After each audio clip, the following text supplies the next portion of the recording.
Welcome back to the Living the Empowered Life channel. My name is Yvonne and this channel is all about bringing you content that's empowering, encouraging and inspiring. So if this is a type of content you're looking for, please hit the notification bell so that you can be notified of any new uploads. And if you do like the content, don't forget to give it a thumbs up. So it's been a bit of a while since I've done a book review. It's been quite a long while, as a matter of fact, but I do have a couple of book reviews pending. Today I want to share with you a book that I've read recently. Well, I bought the book in March 2025.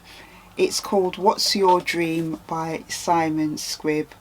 I bought it on eBay. I paid £7.35 for this book, and what sparked my interest in buying this book is that on TikTok I was scrolling one day and this guy Simon Squibb came up on my timeline, and basically he goes around asking people what's their dream and trying to find a way of supporting them to go after their dreams. So I, went on his page. I saw that he had wrote a book called What's Your Dream? Find Your Passion, Love Your Work, Build a Richer Life. So I decided to buy the book. When I looked on Amazon, the book was quite expensive. It was like $15.99, something like that. So I did a quick Google search and found that eBay had copies of the book, and I paid £7.35 or £7.32 for the book. This book basically is about helping people to go after their dreams. As somebody who is very passionate about going after my dreams, I was really interested in what Simon had to say. And Simon has a really interesting backstory. He hasn't had the best of starts in life. I'm going to share with you some things that I picked up from the book. So his dad died of a heart attack when he was about 15, I think it was. Him and his mum fell out. His mum, on and off, abandoned him at a young age, and she left him one time in a shopping centre when he was about 8 years old. So around 15 years old, he began to be really interested in entrepreneurship. He had different kind of entrepreneur endeavours that he was doing. One day he went to an auction and he saw an unusual item that was up for auction. He actually saw it in the auction magazine before he went. It was a staircase, not attached to a house or anything like that. But anyway, he went to this auction and he was determined to buy this staircase. For some reason, for Simon, it kind of symbolised a period in his life when he was sleeping in the stairwell of different buildings. He ended up buying this staircase, and he ended up setting up a business and building around this staircase. And the company he set up was to help people to follow their dreams. He talked about the fact that he had made money through businesses and lost money through businesses. He did businesses for what he thought at the time were all the right reasons, but he found his purpose and passion was really to help people, and that is why he started this business around helping people to go after their dreams. Basically, he shares some things in this book that I think is really helpful for people who want to go after their dreams. I realised as I was reading this book that I am a lot further on in my kind of dream journey, but if I would have had this book 7-8 years ago, this book I think would have been a real benefit to me. And there were some things in this book that helped me to think about my own journey, so I was able to learn some stuff. But if you're somebody I think who is thinking or kind of undecided about whether to go after your dreams and what that journey looks like, then this book is definitely going to help you. So in this book, he shares lots of nuggets of advice and things that he's learnt through his own experiences of going after his dreams, of owning businesses, working with people and different stuff. He says one of the things you need to know about going after your dream is that you're going to have to do the hard thing. So he says there is a simple lesson here. Whatever you want to achieve in life, whatever your dream may be, I promise it will be difficult. Stay in the course. In a job, running a business, in a marriage or relationship is hard. To do so, you need to adapt, grow and develop as a person. People who are willing to tackle hard things will do this, and those who prefer to sit on the couch and take it easy, or take the easy option, generally won't. That is why we need to break the myth that it is okay to avoid hard things and to want to make your life as easy as possible. Unless you are willing to make life hard for yourself at least some of the time, you won't grow, you won't progress, and you won't achieve your dream. This is something that is definitely true. This is something I feel is the number one thing that stops a lot of people going after their dream, especially the older that they get. I've seen this, through talking to other people as an empowerment coach, through, going through my own experiences.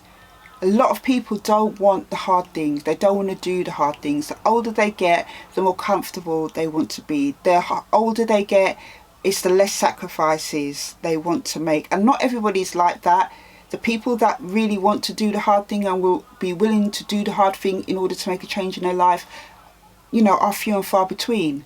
But for the majority of people, they don't want to disrupt their life, even though they're unhappy, even though they don't like their job, even though, things are difficult for them in their comfort zone. They don't want to do the hard thing, because the hard thing does require a level of change. It does require sacrifice, and not many people are willing to do that.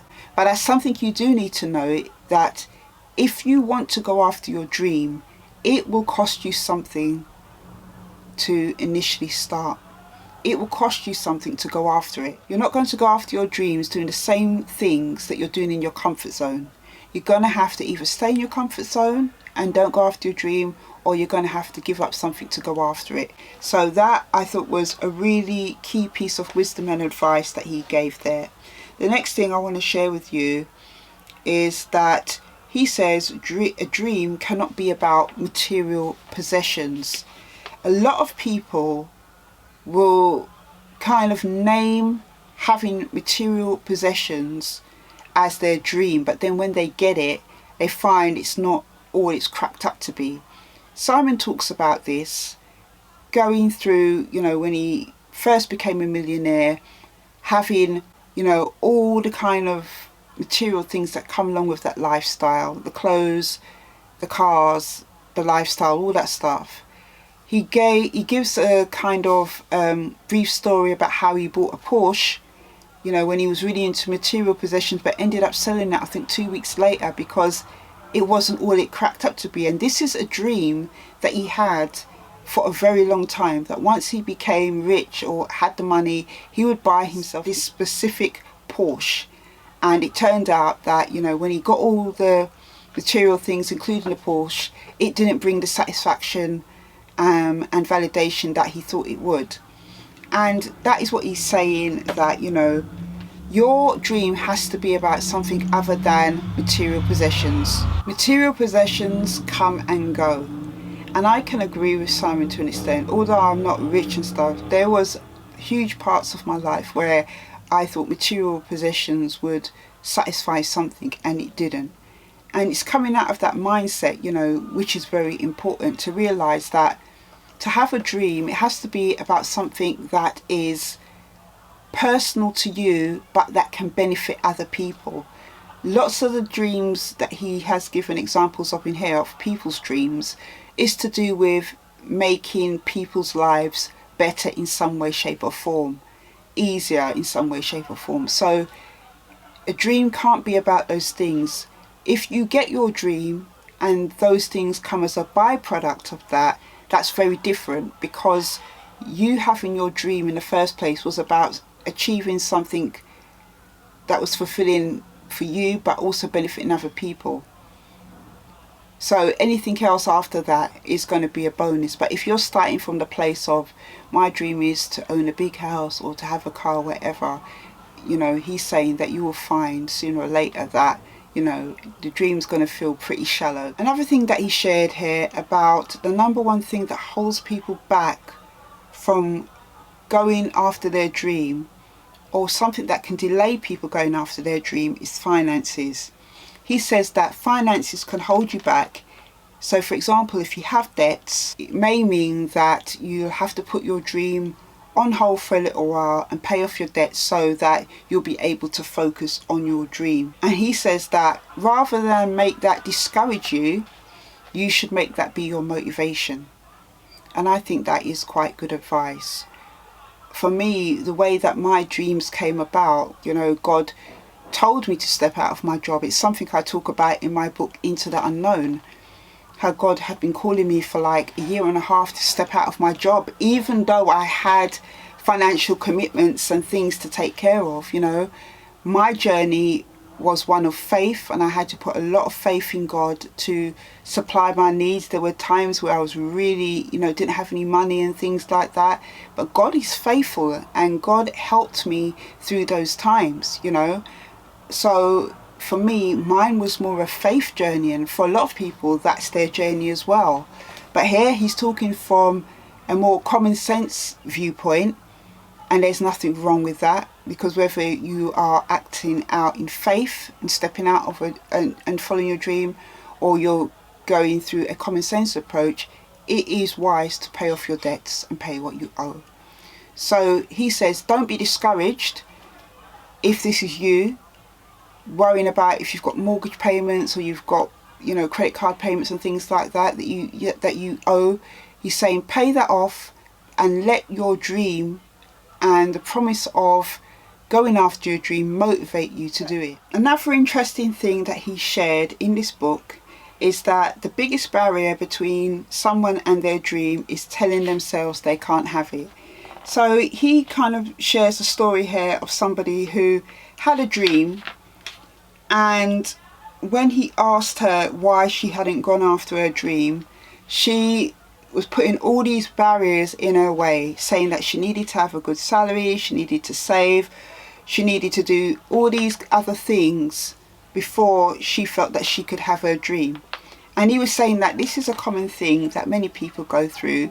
Rather than telling themselves or encouraging themselves with reasons why they can have their dream, they're more likely tell themselves all the things that are stopping them from having their dream.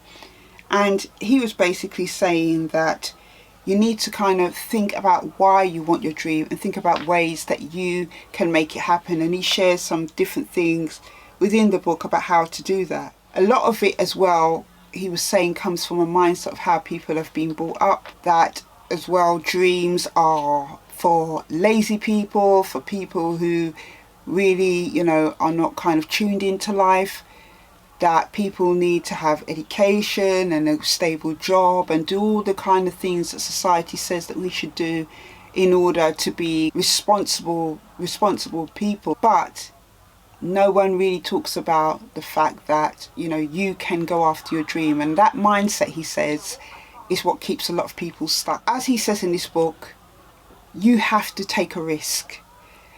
And in taking a risk, you are not going to know how it turns out. That is the whole point of taking a risk. I know this in my experience of taking a risk, to step out of a paid, comfortable job to go after the dream that God placed in my heart. It is a risky thing to do.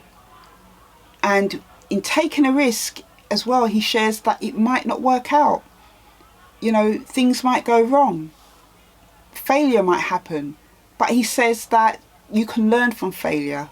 You can learn from when you take a risk. You can adapt and readjust your steps and try again. And that is a very, very true thing. A lot of people are scared of risk. They're risk adverse. They don't want anything to do with risk.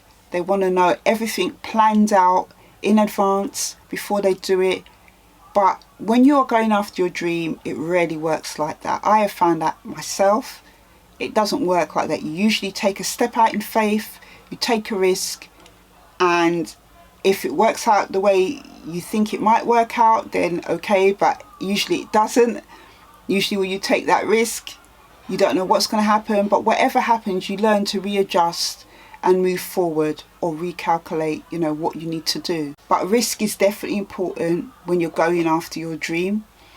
And I thought that was really good that he did a whole chapter in this book on taking a risk. Two things I've noticed about in this book that I didn't necessarily think was good advice He tells people to openly share that idea with others.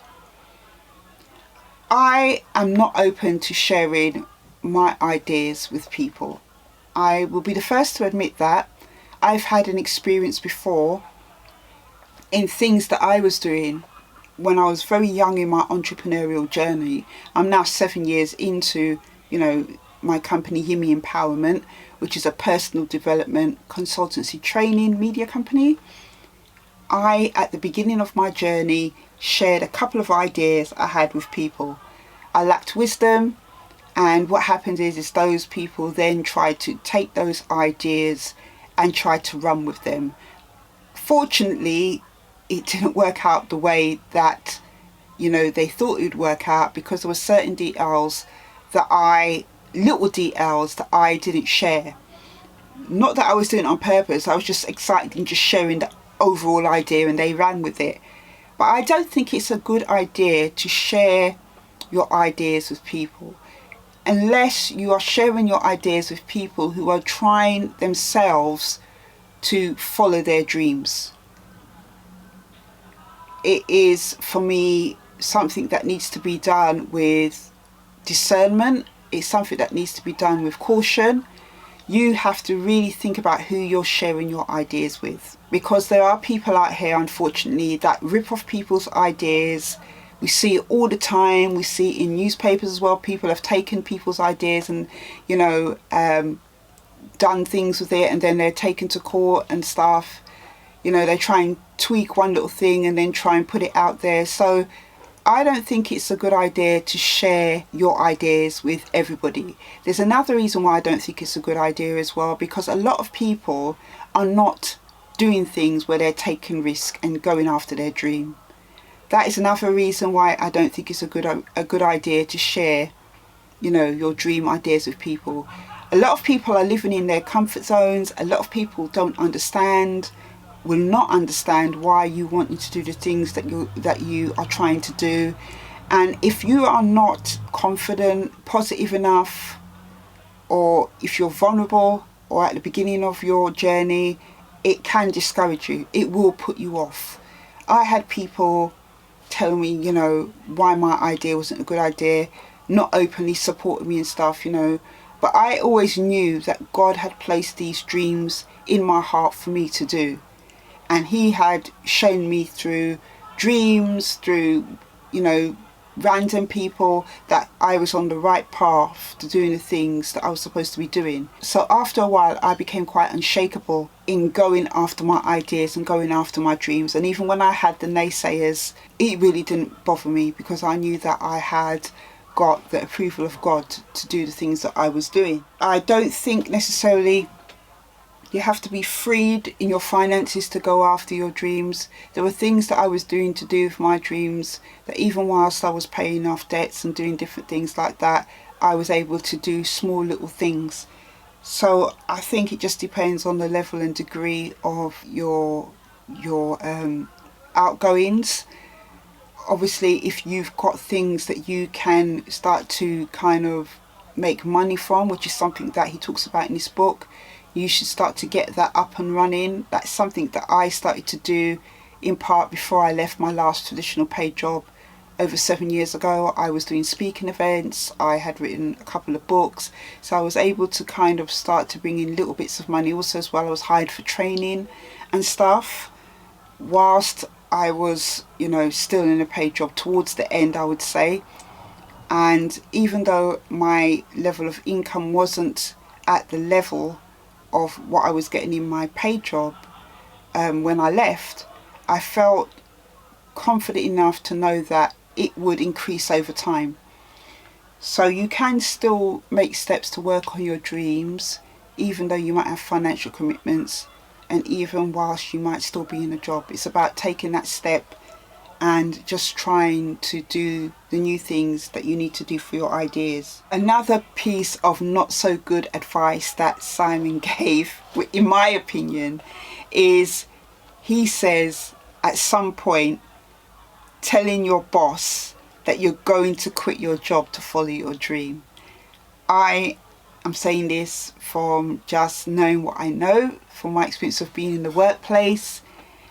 and working with certain individuals and working with certain bosses, it's not a good idea to tell them at some point you're going to quit your job to go after your dream. Now, he says that the reason why you should do it is because it helps to kind of bring it into, bring it to life. The fact that you're saying it means that, to your boss, means that, you are definitely going to at some point do it. But the thing is, you see, what can happen is if you go and tell your boss that you are going to go after your dream, you might be under the microscope about your work. Because if you say that to your boss, if you have a down day or a day when you're not as productive, they will start pinpointing that and saying, well, so-and-so said they're going to leave because they're going after their dream, so that is why their work isn't up to the usual standard. They will start using it as an excuse. Nothing might have changed in your work, but they will start to use that as an excuse.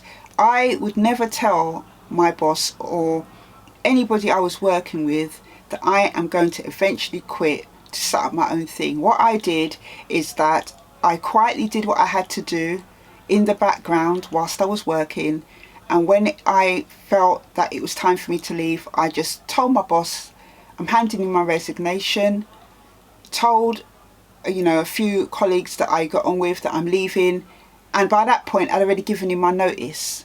So at the point of telling people, my notice was already in. I don't think it's a good idea to tell your boss of your future plans. And another thing you've got to think about, if there are going to be job cuts in your company, even though you might be quitting your job to go after your dream, if you put that information out there and you've not yet made a plan, you might be the first one up for being made redundant. So I don't think that's a good idea. I mean, why put that type of pressure on yourself? It's just not worth it. You want to be able to move and maneuver out of your job when you feel ready to. Anyway, that is kind of just a few little things I picked up from Simon Squibb's book. He seems to be a very, very positive man. He seems to be doing lots of positive things to help people become unstuck from what a lot of people feel is a very miserable life that they're living. I think he's quite a kind man as well. I think this book is, as I've mentioned, for people who are not yet at a point of going after their dream. This book kind of helps you to look at and consider things that might hinder that, things that you might want to take on board. I think it is a good book to pick up for those of you who are dreamers and have not yet stepped out to act on your ideas. Let me know if this is a type of book, if you are a dreamer who's not quite stepped out to follow your ideas or go after your dreams. Let me know if this is the type of book that you would probably be interested in. Or if you have gone after your dream, what is the one thing, or one piece of advice I should say, you would give to other people who are yet to step out? I would love to know. So until the next video, take care.